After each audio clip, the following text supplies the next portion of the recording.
Got to be honest, not really into the whole ghosts thing. I'm certainly not the type of person to watch ghost hunters or go, ooh, move a glass if you can hear me. So I'm not approaching this from the perspective of someone who believes in ghosts and is trying to convince you of their existence.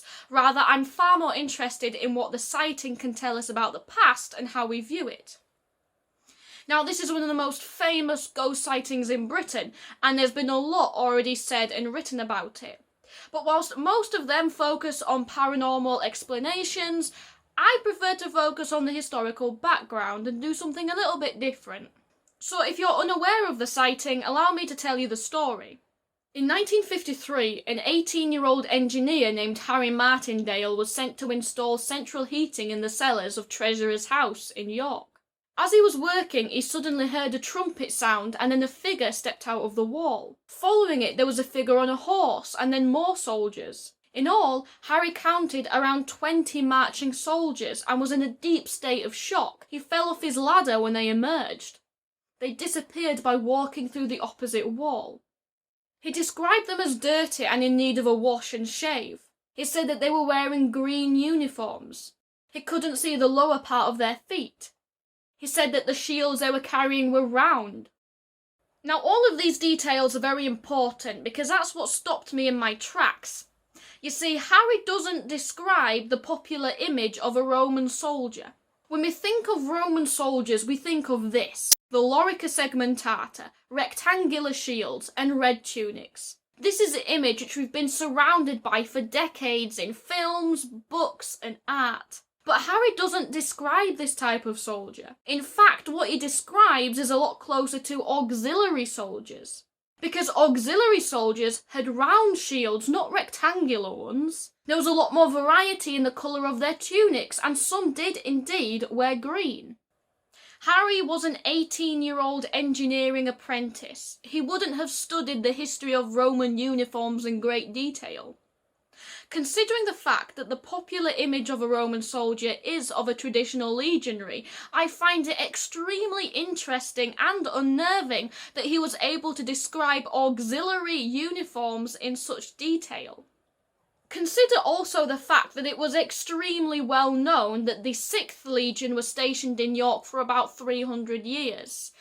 If he was hallucinating or had made it up for attention, why didn't he go with the most obvious and easiest sighting, which would be of Roman legionaries of the 6th Legion? Why did he go for something so odd? But things get a lot weirder.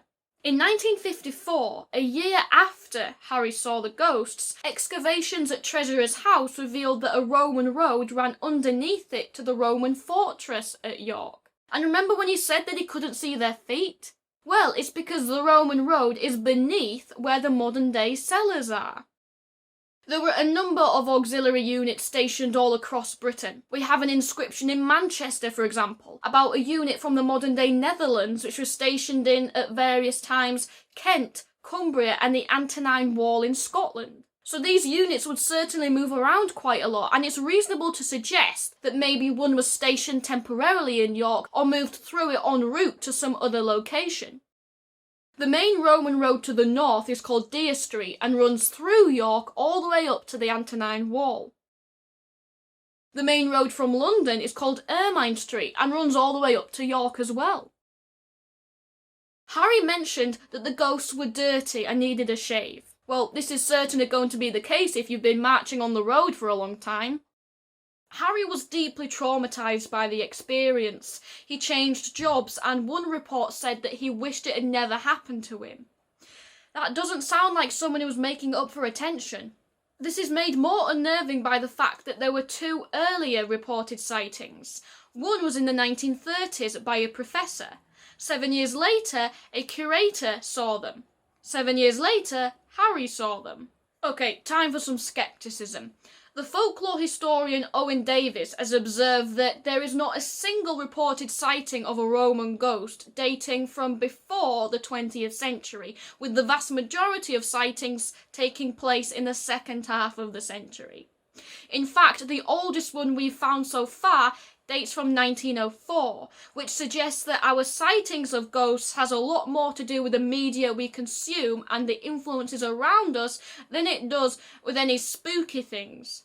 Harry's sighting was in 1954, right in the middle of Hollywood's epic historical film boom, when everyone was making films about the Romans. We have Julius Caesar, Quo Vadis, Caesar and Cleopatra, Spartaco, The Robe, Demetrius and the Gladiators. It was a really popular time to make films about the Romans, and so it's no wonder that people began to claim to have seen Roman ghosts. Now, whether or not you believe in ghosts, the fact is that this sighting, at the very least, tells us a lot of interesting things about history.